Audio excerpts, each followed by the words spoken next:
Unidad.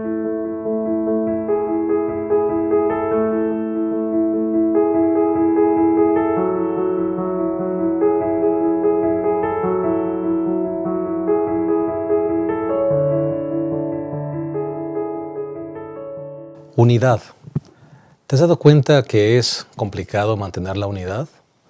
La unidad social, la unidad laboral. ¿Y qué decir de la unidad familiar? Complicado.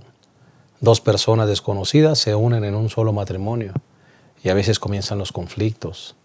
Cuando uno asiste por primera vez a una iglesia, de repente uno trata de buscar amigos y a veces esas relaciones se rompen, se fraccionan. ¿Cómo mantenemos la unidad? ¿Sabes que encontré en la lección de escuela sabática una cita que me llamó mucho la atención? Dice aquí, debemos apropiarnos de la gracia de Cristo, el único que puede hacer que la unidad familiar sea una experiencia de vida para todos los que la buscan con fe, unidos a Cristo. Cuando nosotros nos unimos a Cristo, todas las cosas cambian. Por eso es que yo he llegado a la conclusión, y seguramente tú también, qué complicado es mantener la unidad en cualquier ámbito separados de Cristo. Porque Cristo es el eje que entre más nos acerquemos a Él, más unidos podemos estar. Hoy vamos a hablar justamente de eso. Vamos a hablar de la lección número 7, claves para la unidad familiar. Esperamos que la lección sea edificante para tu vida, como lo ha sido para nosotros al estudiarla. ¿Estamos listos? Quédate con nosotros en un momento. Iniciamos.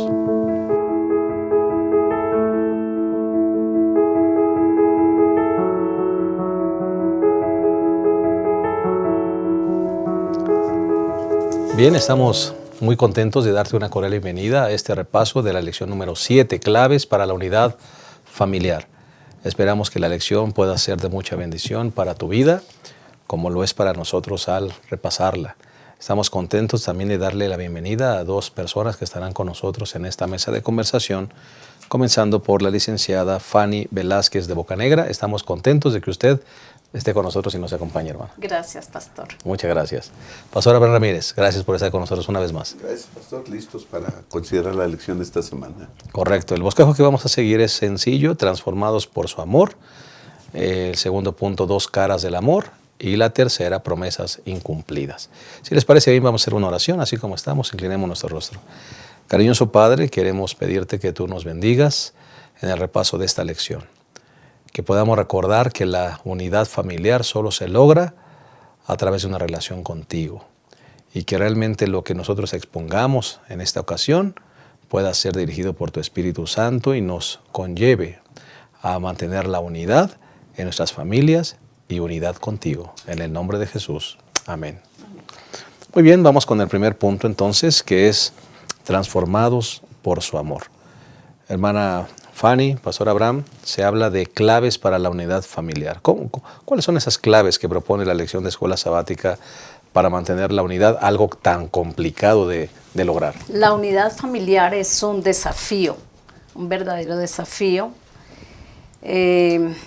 porque nunca se ha vivido esa experiencia, ¿no es cierto?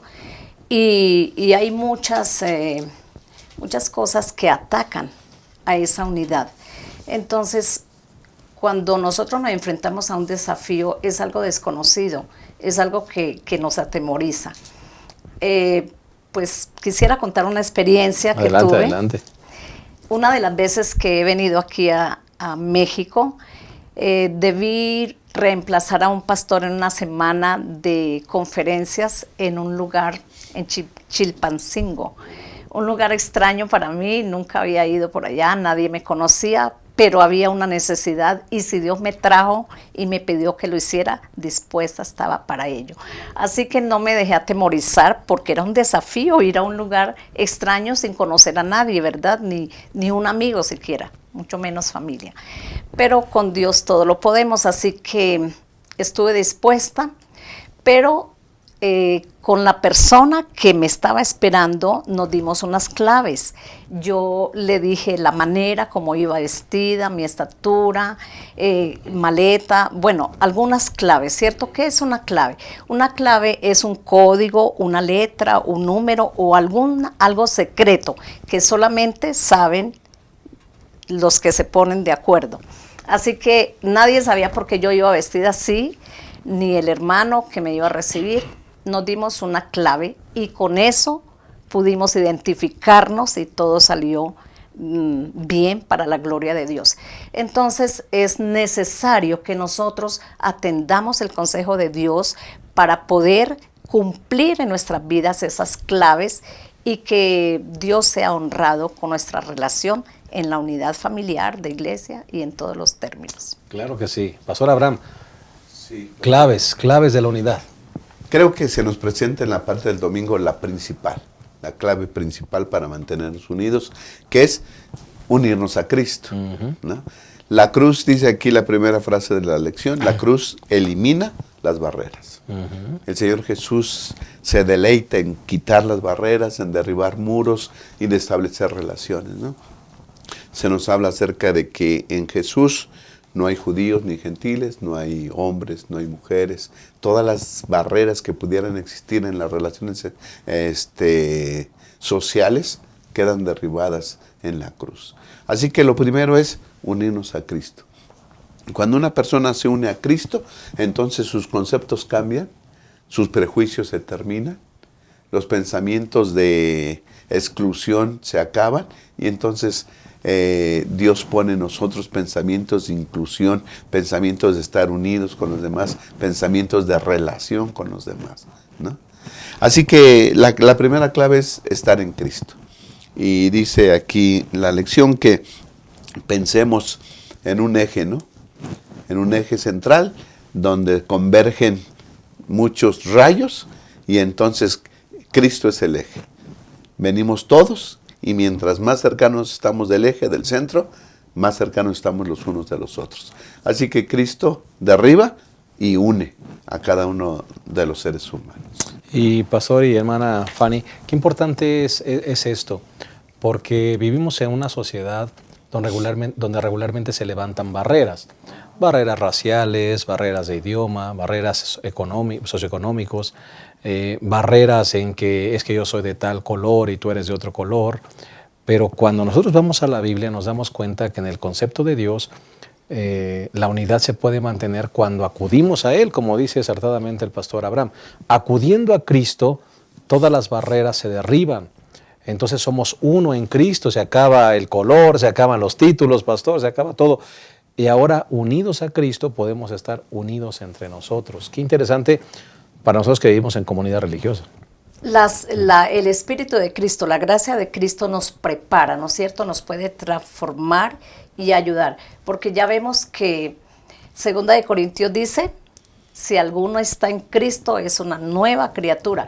Y todo lo pasado ya quedó atrás, ¿no es cierto? Ahora todo es nuevo. Entonces debemos estar dispuestos a hacer cambios en nosotros para que podamos llegar a esa unidad. Permitir que Cristo realice la obra de santificación en nuestras vidas. La obra de la santificación es lo que necesita el pueblo de Dios para que su pronta venida sea realidad. Yo me pongo a pensar, hermana Fanny, ¿qué razón tiene la Biblia cuando dice no os unáis en yugo desigual con los infieles? O cuando uno se casa con una persona incrédula. Qué complicado debe ser el que usted busque a Cristo, una persona busque a Cristo y la otra no. ¿Cómo mantener la unidad en una relación donde Cristo no es el centro del corazón de los dos? Terrible. En días pasados asistí a una boda donde ella creyente y él no. Y sabiendo las complicaciones que puede haber y los conflictos, se hace, ¿no es cierto?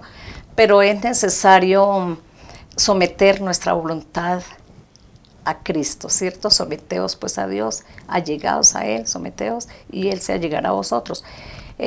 Dios puede transformar las vidas y nos ayuda a hacer esos cambios a través del Espíritu Santo. Podemos equivocarnos quizá, ¿no es cierto? Porque somos humanos, pero desde que tengamos la convicción y firmes en la fe, pues vamos a salir adelante, porque el Señor quiere la unidad y Satanás quiere la diversidad, la división. Entonces busca las maneras que más se acerca a nuestro corazón para intimidar la unidad y hacer la separación. Pero yo aconsejo a todos los hermanos, y esto no importa los errores que cometamos o las maneras de ver a nuestro parecer, que busquemos a Cristo, porque es el único centro. Sin Él no podemos hacer nada. Amén. En cualquier aspecto de la vida, Cristo debe ser el centro. Amén. Pastor Abraham. Sí, pastor, se nos dice que Cristo es el mediador de toda relación. Como que es el árbitro, ¿no? Es el que se pone en medio de toda relación. Llámese entre esposos, llámese entre amigos, entre hermanos de iglesia. Cristo debe ser el mediador, porque Él dicta las normas y las leyes de cómo nos hemos de relacionar. Y además, si el hermano está junto a Cristo y yo estoy junto a Cristo, de seguro que nos vamos a llevar bien. Porque cuando el que viene a Cristo, sucede un milagro. Somos transformados, ¿no? Y entonces ya no buscamos nuestro bienestar, sino el bienestar de los demás, el bien para los demás. Por eso dice Efesios capítulo 4, 31 y 32, dice, toda amargura, enojo, ira y voces y maledicencias sea quitada de vosotros y toda malicia. Entonces cambiamos. El Señor Jesús nos cambia, nos transforma y ya no nos enojamos con nosotros, ¿verdad? Toda malicia, toda intención mala es quitada de nosotros. Y el versículo 32 dice, antes ser los unos con los otros, benignos, misericordiosos, perdonándonos los unos a los otros, como también Dios os perdonó en Cristo. Así que entonces somos transformados. La clave es venir a Cristo y dejar que Él nos transforme y Él nos cambie. Y que ponga en nosotros ese vínculo, ese pegamento que es el elemento principal de toda relación, que es el amor de Dios, ¿no? Que se va a mostrar en toda relación y que es necesario en toda relación. El amor ágape, dice aquí nuestra lección. Ese amor que uno ama aunque el otro no nos ame. Amar aunque el otro no regrese ese amor, ese afecto. Amor aunque el otro no lo merezca. Ese es el amor agape. Y eso es cuando Dios nos transforma, nos los da como un regalo para que podamos tener buenas relaciones con los demás. Me llama la atención que la lección de escuela sabática menciona a Juan el Amado. Pero resulta que ese Juan Amado no siempre fue como nosotros nos imaginamos a Juan el Amado, siempre recostado en el pecho de Jesús. Dice la lección que Juan no era digno de ser amado. Dice esta cita, era orgulloso, con ansias de poder, crítico y temperamental. Más adelante en su vida recordó que Jesús continuó amándolo a pesar de estos rasgos. El amor de Jesús fue cambiando a Juan poco a poco y esto le permitió amar a los demás en unidad cristiana. Qué hermoso, ¿no, pastor? Sí, claro. Es que el amor no es innato en el hombre. La tendencia del hombre es el egoísmo, el pecado.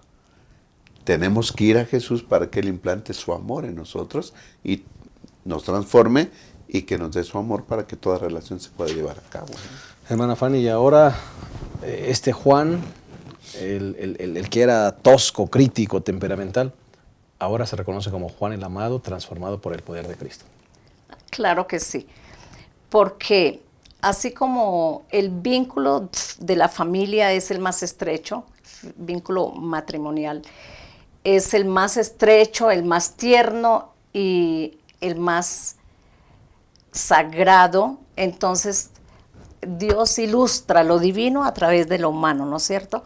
Cuando nosotros nos relacionamos con Cristo, digamos, todas esas características de Juan eran en su vida antigua, pero ahora en Cristo debía ser una nueva persona. Entonces, cuando nosotros nos unimos estrechamente con Cristo, que es la fuente del verdadero amor y de todo lo noble, de toda la dulzura, nuestros rasgos van cambiando, ¿no es cierto? Y podrá ser perfecto si nosotros estamos sellados con el poder del Espíritu Santo.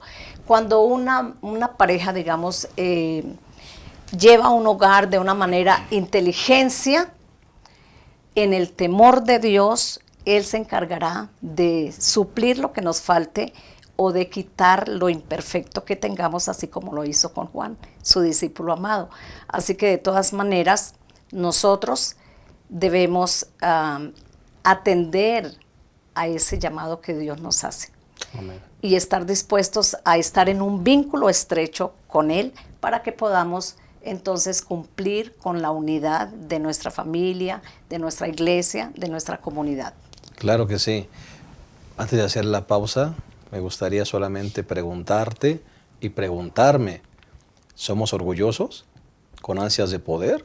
¿Críticos, temperamentales?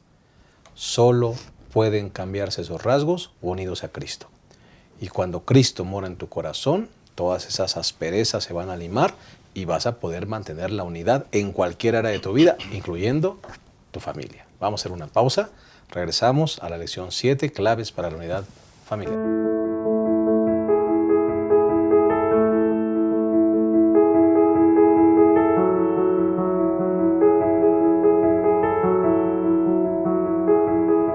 Bien, estamos de vuelta, estamos analizando la lección número 7, claves para la unidad familiar. Ya analizamos el primer punto, que es transformados por su amor. Dijimos que cuando uno se une a Cristo, la vida es transformada y se logra la unidad. Vamos a hablar en este segundo segmento de las dos caras del amor. El amor por uno mismo y el amor a nuestros semejantes. El amor a uno mismo se llama egoísmo. El amor a los semejantes se llama sumisión. Y vamos a analizar estos dos términos que son tan importantes. En primer lugar, hablemos del egoísmo. La lección dice que desde niños lo somos, queremos lo mejor, queremos el juguete más grande, queremos ser los primeros en la fila, no pensamos en los demás y definitivamente debemos abandonarlo. En las relaciones familiares, el egoísmo es un enemigo terrible. Es más, me atrevo a decir que una persona egoísta no puede estar casada, porque una persona egoísta solo vive para sí. Hermano Fanny. Nosotros cuando somos egoístas, ahí viene el orgullo, ¿no es cierto? Y entonces viene la rivalidad y vienen los problemas. Me gustó mucho este pensamiento con que comenzaba la lección. Dice, si se pusieran a un lado el orgullo y el egoísmo, 5 minutos bastarían para eliminar la mayoría de las dificultades que existen en la sociedad, incluyendo el matrimonio. Hay dos palabras, a ver, cuando no hay unidad hay independencia, ¿cierto? Y la independencia entonces me lleva al individualismo. La independencia y el individualismo entonces aumentan nuestra importancia. Me siento mejor que los demás, me siento más guapo, me siento más capaz, etcétera, porque estoy pensando en mí y no estoy dependiendo de Dios. Y esto es una señal de debilidad. Yo no soy poderoso, porque no estoy unido, ligado a Cristo, y es peligroso que nosotros sigamos estos sentimientos porque nos llevan allá, a lo que el diablo sintió en el comienzo, egoísmo y orgullo. Cristo vio que era necesario la unidad en la iglesia y entonces Él lo dijo, ¿no es cierto? Instó a sus discípulos para que fueran unidos en Él y por eso estuvo con Él 3 años enseñándoles, mostrándoles el camino a seguir. Tan solo en la unión hay solución a los problemas, ¿no es cierto? Por eso Pablo exhorta a sus hermanos. Él dice en 1 Corintios, os ruego, hermanos, por el nombre de nuestro Señor Jesucristo, que habléis todos una misma cosa y que no haya entre vosotros disensiones. Antes seáis perfectos, unidos en una misma manera. ¿De qué? En una misma manera y en un mismo parecer, porque nosotros somos individualistas y el Señor nos dice también, el egoísmo viene desde que nosotros nacemos, ¿cierto que sí? Y en Efesios también hay otra cita en la cual el apóstol dice que nosotros no consideremos a los demás más importantes que a nosotros mismos. Y entonces, cuando yo pienso en los demás, me alejo del yo, del egoísmo, del orgullo, y llega a ver la unidad. Si usted y usted y usted y yo y todos estamos con el mismo sentimiento de pensar primero en los demás y poner a los demás por encima del yo, entonces Cristo se va a sentir gozoso porque la iglesia va a estar unida. Amén. Observa. Sí, pastor. A veces decimos que lo antagónico al amor es el odio, pero lo antagónico al amor es el egoísmo. Uh-huh. El egoísmo es amarse a uno mismo, ¿sí? Egoístamente, y lo contrario a eso pues es el amor verdadero, y el amor se expresa hacia afuera, ¿no? Y cuando nosotros vemos la vida del Señor Jesús, entonces tenemos el ejemplo supremo, el ejemplo perfecto de cómo se debe vivir una vida, ¿sí?, llena de amor y libre de egoísmo, Uh-huh. ¿no? Y lo que estaba diciendo la hermana en Filipenses capítulo 2, Uh-huh. se nos habla acerca de eso, ¿no? El versículo 3 creo que es muy bonito. Clave, el versículo. sí. Dice, nada hagáis por contienda o por vanagloria. ¿Sí? Muchos buscan reforzar su egoísmo. Su egoísmo crece cuando buscamos satisfacción propia, buscamos vanagloria sobre nosotros. Antes bien, dice, no hagan eso. Antes bien, en humildad, estimándoos inferiores los unos a los otros. ¿Sí? Yo a veces digo, la Biblia no predica la igualdad. La Biblia predica que tú te debes considerar inferior a los demás. Y por eso es que primero presenta este concepto Pablo y después dice, hay en vosotros ese sentir que hubo también en Cristo Jesús. Es decir, ¿por qué deben sentirse así o por qué se deben considerar inferiores a los demás? Porque Cristo lo hizo. Porque Él, dice, siendo en forma de Dios, no tuvo por usurpación, las versiones más antiguitas, uh-huh, ¿verdad?, ser igual a Dios, sino que se anonadó a sí mismo, se rebajó, que es lo contrario a la vanagloria. Se rebajó a sí mismo y se hizo semejante a los hombres. Es semejante a nosotros, está al mismo nivel. Pero el Señor Jesús dice, se anonadó aún más y se hizo obediente hasta la muerte y muerte de cruz.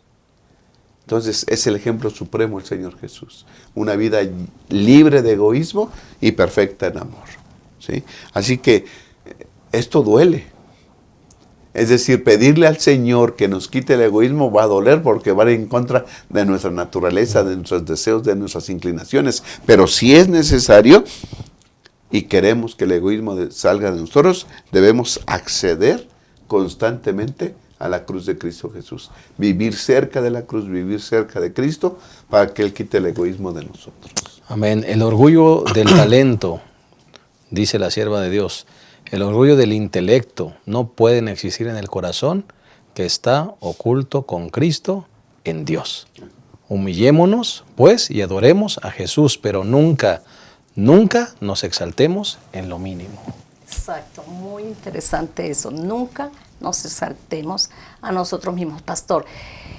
Me gustaría que no se nos olvide este pensamiento, porque dice que las disensiones, las divergencias y los enfrentamientos, ya sea en la sociedad, que sea del hogar, del matrimonio, de esposos, hijos y padres, o de la iglesia, hermanos entre sí, dice, esto deshonra a nuestro Redentor.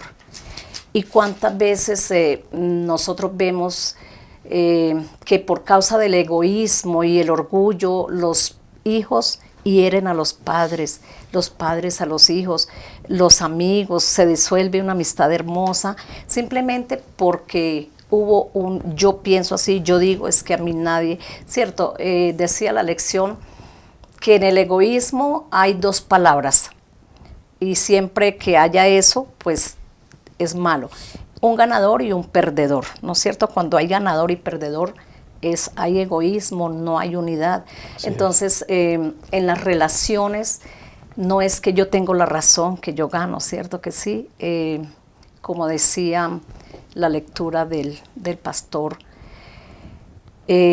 considerar al otro, darle la razón al otro, o sea, entrar en una paz, porque es lo que Dios quiere, que haya una paz, negociación no rivalidad, buena. Uh-huh. Una negociación, llegar a un acuerdo, digamos en el matrimonio, ¿cierto? Ninguno tiene la razón, el uno pone su parte, su punto de vista, el otro, y se llega a acuerdos para evitar la rivalidad y para no deshonrar a nuestro Padre Santo. Claro que sí. Por eso decíamos, pastor, que Cristo debe ser el mediador de toda relación. Uh-huh. Cristo debe estar en medio, ¿sí? Porque estando junto a la cruz, pues no puede haber egoísmo. ¿Cómo nos vamos a pelear delante de Cristo? Uh-huh. ¿Cómo nos vamos a buscar el bienestar propio y hacer a un lado al hermano estando junto a Jesús? Jesús nos cambia, Jesús nos transforma. Para que se logre eso debemos estar dispuestos, pastor, a someternos, ¿sí? Dice Efesios 5:21, sujetaos los unos a los otros en el temor del Señor. ¿Y qué es la sujeción o qué es someternos? Dice la lección que es la sumisión, el someterse, es ubicarse delante del otro humildemente. Uh-huh. Yo me imagino al esposo, ya estando delante de su esposa, con la cabeza agachada, humildemente. Pero esto es recíproco. Es una reciprocidad en la entrega personal. El esposo agacha la cabeza, la esposa viene y agacha también la cabeza, ¿sí? Siempre se le acusaba al pueblo de Dios que era un pueblo de dura cerviz. La cerviz, ¿no?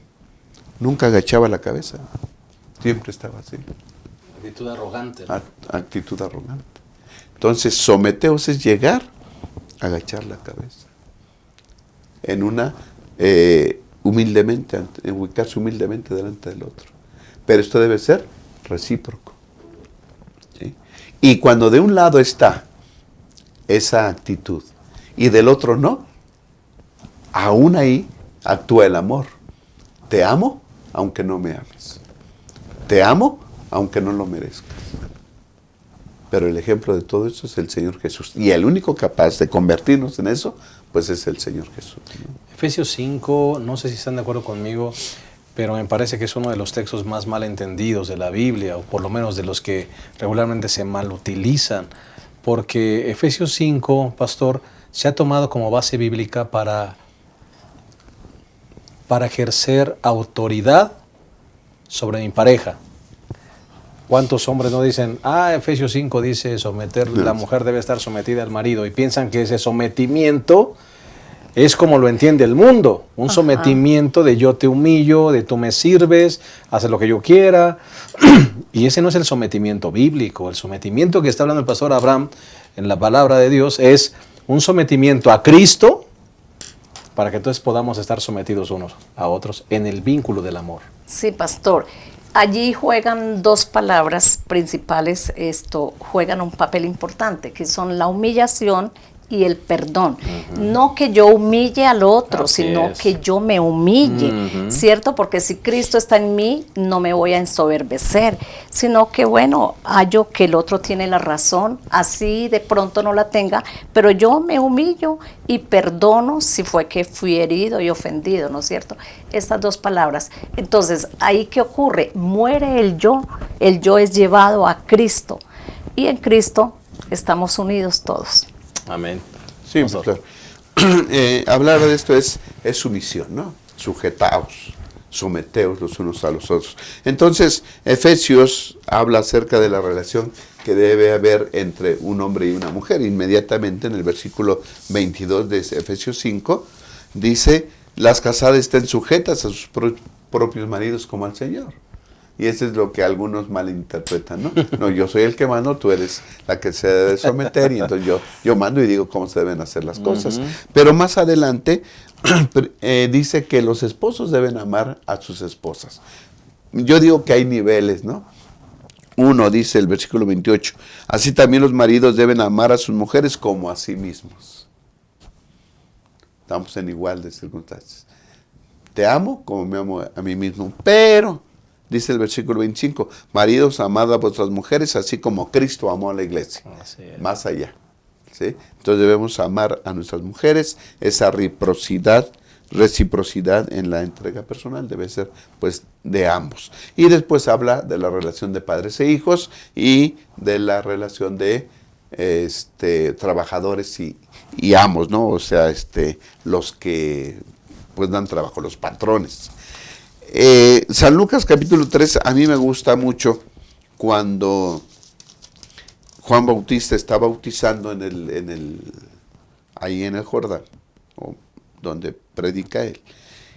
Y llegan muchas personas y aceptan el bautismo, pero no saben qué hacer. Y preguntan, ¿qué hacemos?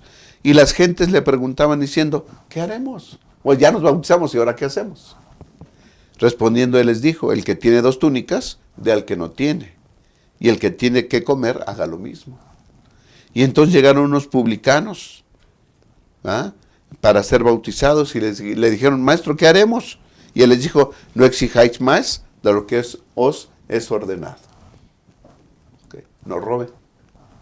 Y luego le preguntaron también los soldados diciendo, ¿y nosotros qué vamos a hacer? Y les dijo, no hagáis extorsión a nadie, ni calumniéis, y contentaos con vuestra paga.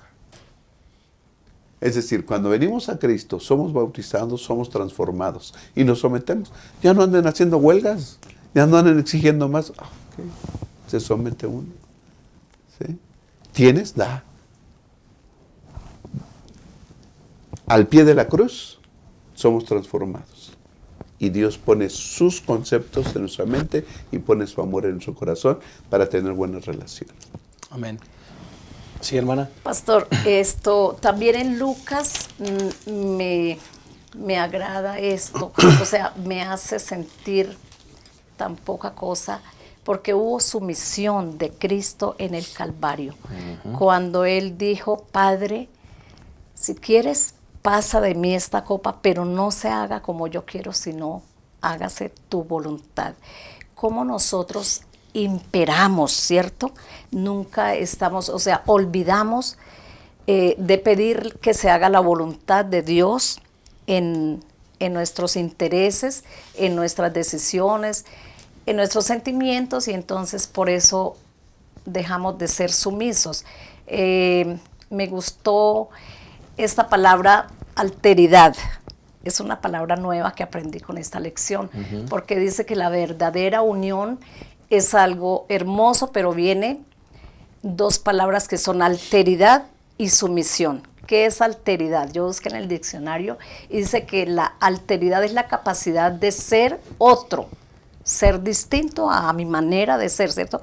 Porque nosotros decimos, no, es que así soy, es que yo soy, no puedo, es que así mi carácter, pero no, debo tener alteridad y someter a Cristo para que sea ahora yo otra persona, en Cristo nueva criatura. Y luego dice que la sumisión es la acción de someterme sin cuestionar, ¿cierto? Pero como decía usted, pastor, no debemos tener a mal esa palabra de someter. No es que yo someta al otro, es que yo me someta. Exacto. Y cuando yo pienso de esa manera, pues no va a haber rivalidad, no va a haber problema, va a haber unidad, porque yo me someto, mi esposo, mi cónyuge, mi hijo, quien sea, también se somete, porque estamos unidos a Cristo. Amén. Y dice Efesios que debemos amar a nuestra pareja como Cristo amó a la iglesia, se entregó a sí mismo por ella, la protege, la sustenta, vela por ella. ¿Qué persona se va a querer someter a otra que la ama, que quiere su bien, que quiere su beneficio? Así que, resumiendo este punto, pues hay 2 caras de la moneda. Orgullo, amarse a sí mismo, y una persona orgullosa no puede estar casada. Y el segundo, humildad y sumisión, siguiendo el modelo de Cristo. Vamos a hacer una pausa, regresamos una vez más a la lección 7, tercera última parte, claves para la unidad familiar. Regresamos.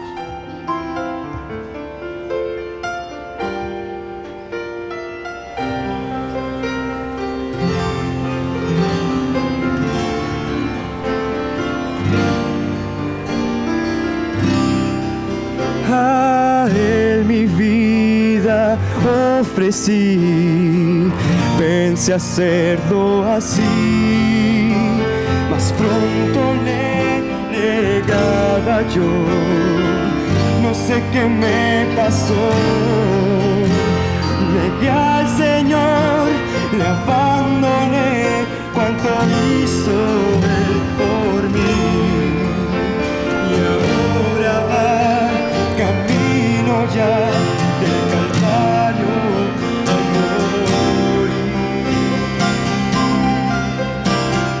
Fue por mí,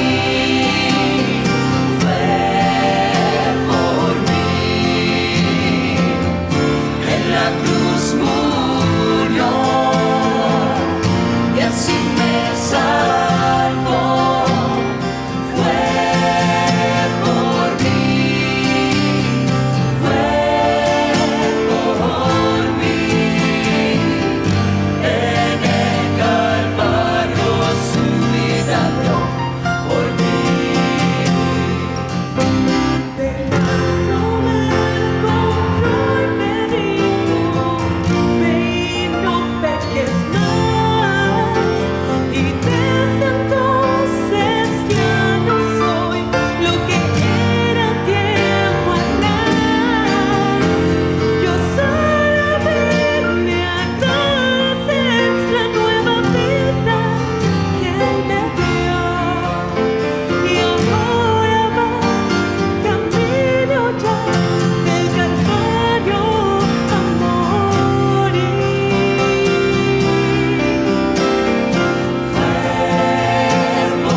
Estamos llegando a la tercera y última parte de esta lección 7, claves para la unidad familiar. Ya analizamos lo que tiene que ver con la transformación en Cristo, que se puede lograr al estar unidos a Él. Ya analizamos también las dos caras del amor, amor a uno mismo y amor al prójimo, hablando del egoísmo versus sumisión. Y vamos a hablar de la tercera parte, que son las promesas incumplidas. La lección de escuela sabática dice que vivimos en un tiempo de confianzas traicionadas. ¿Qué pasa cuando de repente el esposo o la esposa que juraba un amor eterno resulta que tiene otra familia? Resulta que lo encuentran con otros hijos. Resulta que cada vez que la esposa sale, él se va por otro lado. O que cuando la esposa se enferma, él sale huyendo porque pues, no está dispuesto a vivir con esta situación. Hermana Fanny, Pastor Abraham, qué complicado vivir en un tiempo donde la gente no sabe cumplir promesas.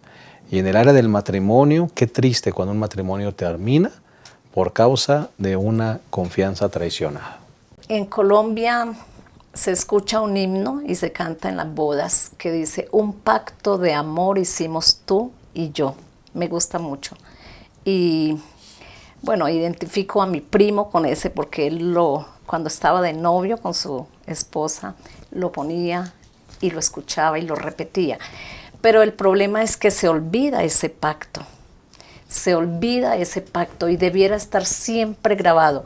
Y entonces comienza ahora a darse cabida a otras amistades enfermizas, diría yo, ¿no es cierto?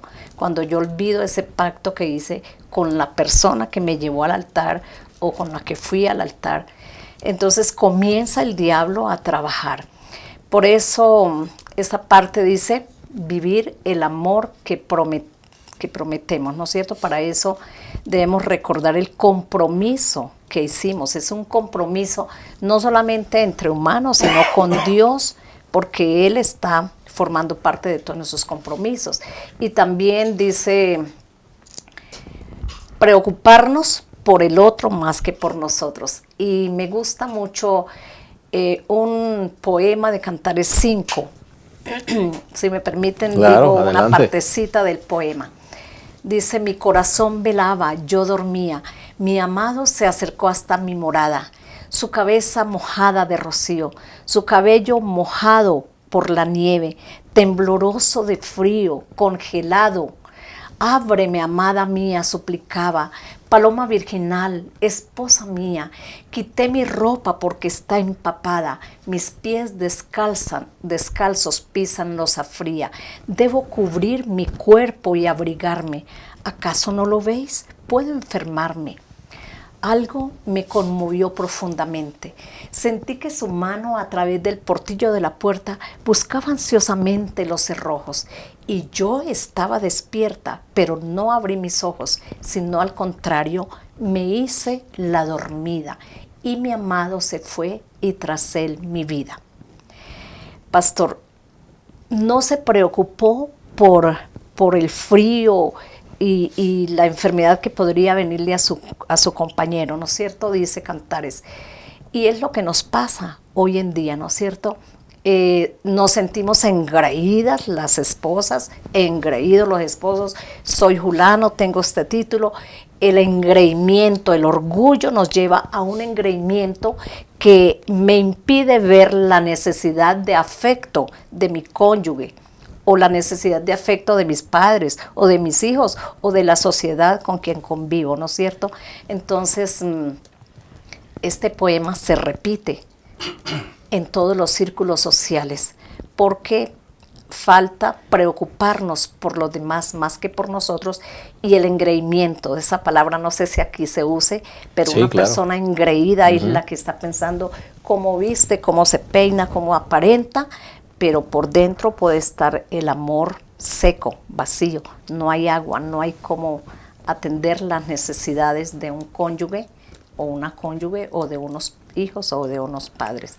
Entonces, yo creo que debemos pedirle a Dios que nos ayude, porque es una lucha, es un trabajo tremendo poder cumplir nosotros las promesas que hemos hecho en nuestras relaciones familiares como nuestro pacto con Dios. Correcto. Y volvemos al mismo punto, Pastor Abraham, del egoísmo. Una persona que no cumple sus promesas es una persona que no está interesado en hacer feliz a otro. El problema es que nosotros pensamos solamente en quién me va a hacer feliz a mí, que cumpla sus promesas el otro en hacerme feliz a mí. Pero nuestras promesas de hacer feliz al otro, ¿dónde quedan? Sí, pastor, la lección dice que la cohesión, la unidad de la familia, y yo añadiría la duración de la relación, se basa en el aceptar el compromiso del esposo, de la esposa, ¿no?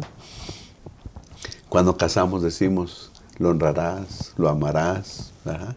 En la salud y en la enfermedad, en la prosperidad y en la adversidad, y renunciando a todos los demás, te mantendrás solo para él.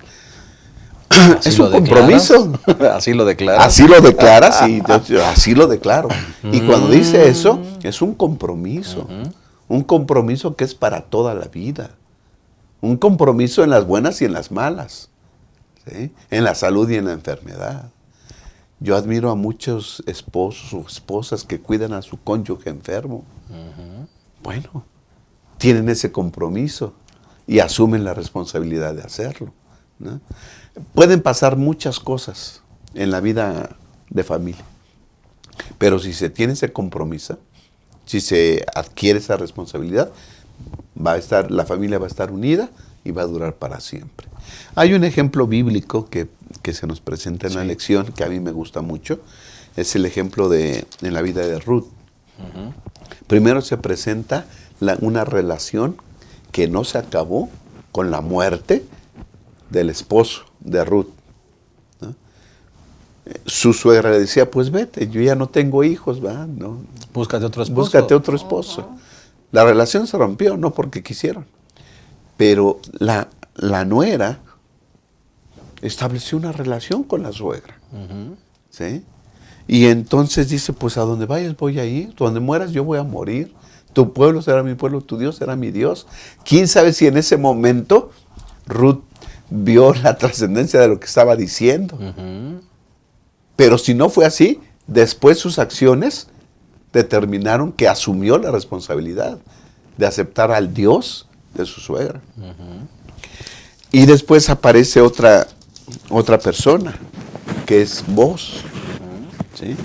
Y desde que se conocen, Boaz asume el papel de la persona que puede, de la persona que tiene los medios para sustentar y mantener a la otra persona que ha caído en desgracia. Esa es otra cosa, es aceptar mi compromiso de familia, aceptar mi compromiso, acepto la obligación que tengo como familiar de mantener a mis familiares hasta donde pueda. Y después, yo siempre ando con las imágenes de romanticismo, ¿no? La suegra le manda a Ruth, ve y acuéstate en sus pies. Y entonces va Ruth y se acuesta en los pies de Boaz. Y entonces este hombre se da cuenta que hay alguien acostada a sus pies y le dice, ¿quién eres? Ruth 4:9. Y ella respondió, yo soy Ruth, tu sierva. Extiende el borde de tu capa sobre tu sierva, por cuanto eres pariente cercano. Tú nos puedes redimir. Tú eres el Redentor. Tú eres el que puede suplir todas mis necesidades. Amen. Yo no me voy a preocupar de nada. Extiende tu capa, tápame. Acepta un compromiso. Acepta la responsabilidad. Y dice que Boaz la cubrió. Cuando la cubrió, Boaz dice, yo acepto todo lo que venga. Tú me puedes redimir porque eres pariente cercano. El Goel, pariente cercano. Es cierto que soy tu pariente, pero hay otro más cercano. Él te va a redimir. Si Él no te redime, si Él no acepta esa responsabilidad, yo la asumo. No te preocupes. Esa seguridad nos da Cristo. Porque Él asumió la responsabilidad de salvarnos. Porque nos ama. Ese es el ejemplo máximo que tenemos. Nos cubrió con su manto de salvación. Así es. Entonces nosotros también en toda relación que tengamos debemos asumir compromisos y responsabilidades. Porque ese es el ejemplo de Cristo Jesús. Amén. Hermana. Y esto, cuando no asumimos ese compromiso, esto nos lleva a comportamientos negativos, ¿cierto? Desfavorables que van rompiendo las relaciones. Entonces, digamos en el poema que dije de Cantares, esta mujer no pensó en el otro, ¿no es cierto? Y comenzó a romperse la relación hasta tal punto que él tuvo que irse porque ¿qué iba a hacer, no es cierto? Es demasiado sagrada la responsabilidad de un esposo y una esposa porque son además ejemplo. Los hijos entran en ese ambiente en el que se están viviendo de rivalidad, de unidad, como sea. Lo que Dios quiere es que asumamos el compromiso. Y el problema del mundo hoy es que no asumimos el compromiso. Pero para que haya unidad, eso depende de la manera de cómo los miembros de la familia asumen esa responsabilidad y ese compromiso, así como lo hicieron todos estos personajes de la Biblia. Porque el compromiso no es solamente entre esposos, ¿cierto? Padres e hijos, entre hijos con padres, entre esposo y esposa y entre las demás personas que convivan en familia o en este caso de la iglesia, la responsabilidad El orgullo es el que rompe todos los lazos, pero el amor verdadero en Cristo nos lleva a la unidad. Amén. Pues con este pensamiento hemos terminado nuestra lección. Lección 7, claves para la unidad familiar, y vamos a despedirnos como lo hemos acostumbrado con una frase, con unas palabras de resumen de cada uno de los que componemos esta mesa, comenzando con el pastor Abraham. Sí, pastor. Ya repetimos la clave para toda relación y para la unidad en la familia, que es que estemos en Cristo Jesús. Acudamos constantemente a la cruz para que podamos ser transformados, para que cambien nuestros conceptos y que implante en nosotros el amor. Y me llamó la atención lo que recitó la hermana. La mujer no le abrió al esposo. No quiso entrar en esa intimidad, aunque después lo buscó ella por las calles. No quiso abrir. Jesús, nuestro Redentor, está a la puerta también. Está tocando. Está diciéndonos que Él asume la responsabilidad de salvarnos. Todo depende de qué respuesta vamos a dar. Abramos la puerta de nuestro corazón y dejemos que Él nos transforme y nos redima. Hermana Fanny. Algo que me lleva también al romanticismo es las respuestas suaves, las palabras amorosas, ¿no es cierto? Porque cuando yo tomo una postura de estar prevenida, ¿no es cierto? O prevenido, entonces rompo ese romance, esa delicadeza. La mujer espera suavidad, amor, así como Cristo nos ha dado amor, amor y amor por todas partes. Entonces, las respuestas suaves apagan el enojo, la sencillez, la dulzura y el tierno amor que es sufrido, que es benigno.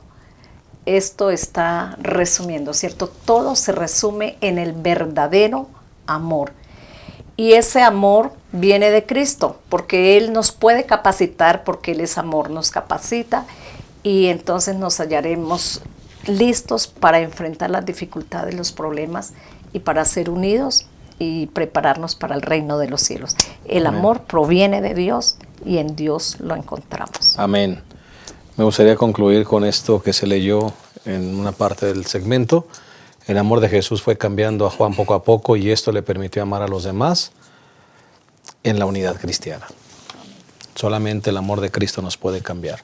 Tenemos rasgos de carácter desagradables, tenemos un carácter que está causando división en nuestras relaciones, incluyendo la familia.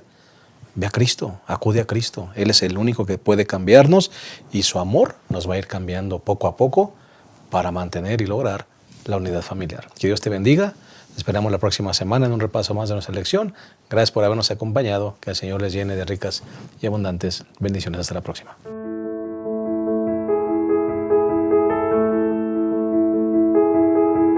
La homosexualidad es un tema muy controversial que hoy se habla en muchos ámbitos, pero no siempre desde los mejores puntos de vista. ¿Qué sabemos sobre la homosexualidad? ¿Qué podemos decir los cristianos al respecto? En este caso, Gema Editores tiene 3 extraordinarias obras para ti que te ayudarán a establecer un mejor criterio sobre este tema.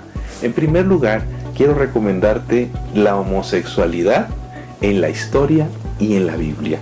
Esta es una obra muy buena, elaborada por el Instituto de Investigaciones Bíblicas de la Asociación General de los Adventistas del Séptimo Día. Esta obra nos habla acerca de la historia de la homosexualidad y en los tiempos bíblicos y cómo podemos abordar los pasajes de las Escrituras que hablan sobre el tema de la homosexualidad. En segundo lugar, quiero presentarte La homosexualidad, la Biblia y la Iglesia, también una obra desarrollada por el Instituto de Investigaciones Bíblicas de la Asociación General, que nos ayuda a abordar cómo los cristianos podemos responder hoy al tema de la homosexualidad. ¿Qué podemos hacer al respecto? Es una obra breve, pero muy puntual y muy importante para que tú y yo la leamos en este tiempo. Y en tercer lugar, esta es una obra que se llama Homosexualidad, un viaje sin retorno. Es decir, este es un análisis psicológico de cómo una persona que tiene esa tendencia puede enfrentarse a ella. Si acaso este es un asunto que se puede revertir o que se puede hacer al respecto desde una perspectiva cristiana.